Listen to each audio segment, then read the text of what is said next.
Hello and welcome to another episode of Twin Pair Tutorials. Today we are talking about udders. A common question I receive is, I've got these does and I'm trying to understand if their udders are good or not. What should I be looking for? So today we are going to be covering all the parts of the mammary system and what they should be like and what they shouldn't be like. The biggest udder does not win, guys. But I want to take a moment to remind you that these are user-supported tutorials. They are brought to you by our amazing Patreons. A few of you have just joined me on this journey. I appreciate it so much, and you really inspire me to keep these tutorials going. So let's get started talking about mammary systems. So the qualities that we are looking for in a good mammary system have everything to do with health and longevity. So when we have milking does, we are asking them to not only produce, a good volume of milk, but we need an udder that is built to last the test of time. She could have up to 10 or more lactations in her lifetime where she is constantly filling this udder with milk, and then that's either getting drunk by kids that she's feeding or by you milking her.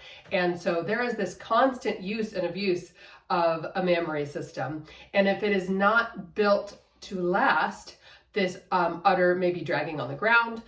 It may be afflicted frequently with mastitis. So when we are looking at good and correct structure of a mammary system, it is with that in mind, not just is her udder big.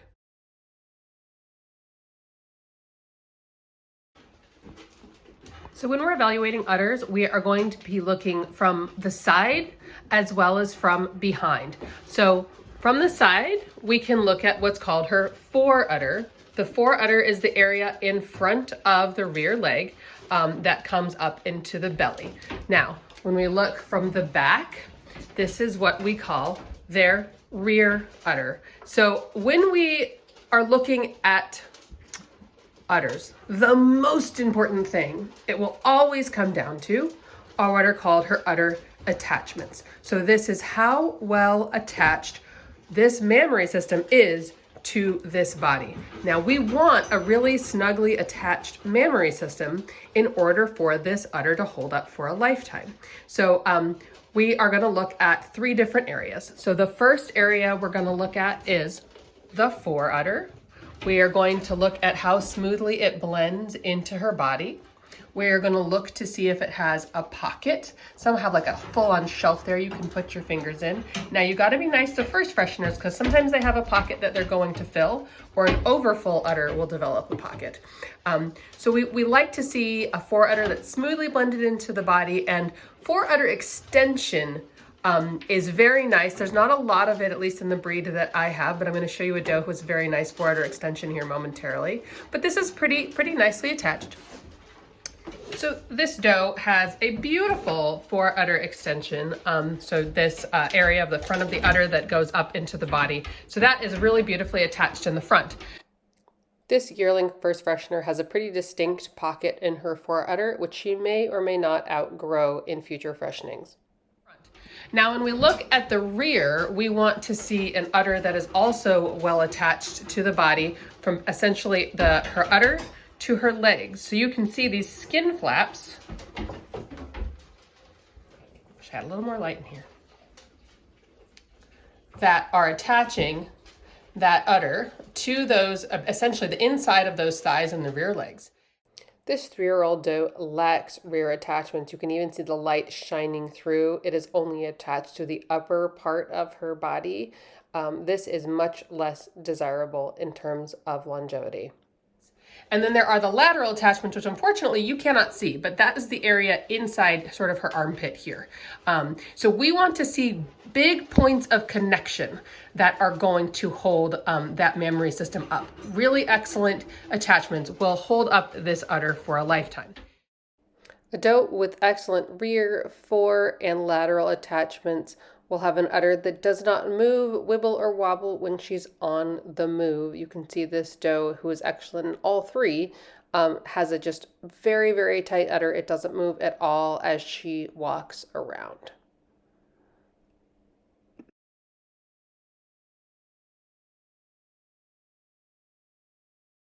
Now, the other area of attachment that is very important is called the medial suspensory ligament. That is this rubber band that goes up through the center of the udder and defines the two clefts of either side. So we want to see a snug medial suspensory ligament that is going to, again, hold up this udder for a lifetime. Now, if you see a doe that has her teats pointing outwards, it's very likely she has a weak medial suspensory ligament. This right here is called the udder floor. Hi, yeah, you're ready to get milked. And we do want to see that udder floor, that shape, come up into that medial suspensory ligament. You don't want it to be flat nor concave, actually, bowing down. That is a sign that we have a poorly attached udder. So let's talk about teat placement. So what we're looking for in an udder is a teat that is centered in the middle of each cleft of the udder. We don't want to see them on the outsides of the udder. You do see a lot of that, at least in my breed, but why wouldn't we want that?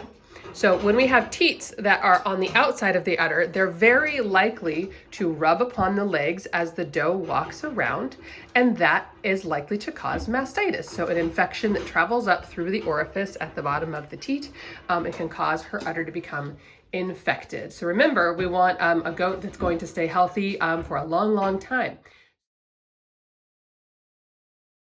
The other thing you want to be looking at, not as important in the long term, but we do want to see a nice triangular teat shape. We do not want bulbous teats. We also want to see teats, or that udder where the teats hang to be above the hocks. So these are her hocks here. See, this doe's right there at the hock. She's pretty short for having such a big mammary system.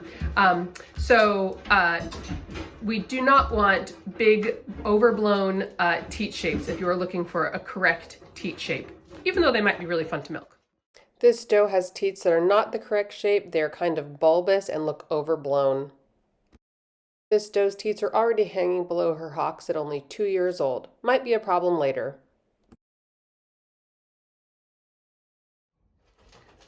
One of the attributes that doesn't matter as much if you are just keeping home milkers or pets or just enjoying your goats for yourself, but if you are considering getting into show, one of the attributes you're going to need to look for is the udder arch, which is this shape here at the top of the udder.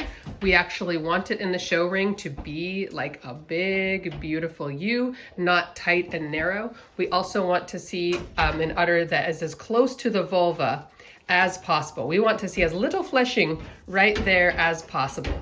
Now, mind you, when we get that, that's going to be what, if you have it, that's kind of getting into the area of like a great and excellent udder. Again, if you're not showing, not a big deal probably for you, but it is one of the attributes that we look at when we're evaluating the udder as a whole. One of the last attributes to look at is the udder height and the udder shape. We want to see an udder that is nice and high when viewed from the side, just like this doe, as opposed to this little first freshener here who has a very low slung udder. We also want to see a nice round shape with 1/3 of the udder in front of the leg, 1/3 hiding behind the leg, and 1/3 protruding behind. With this doe, we do not have that nice round shape, and we have a nice fore udder, but really not much rear can be seen. Thank you so much for joining us today. If you know someone else who would benefit from this tutorial, please share it with them. I love hearing about you guys using these for your 4-H club meetings. That is awesome. And remember that these are Patreon supported, so if you are benefiting from these tutorials, please consider joining us.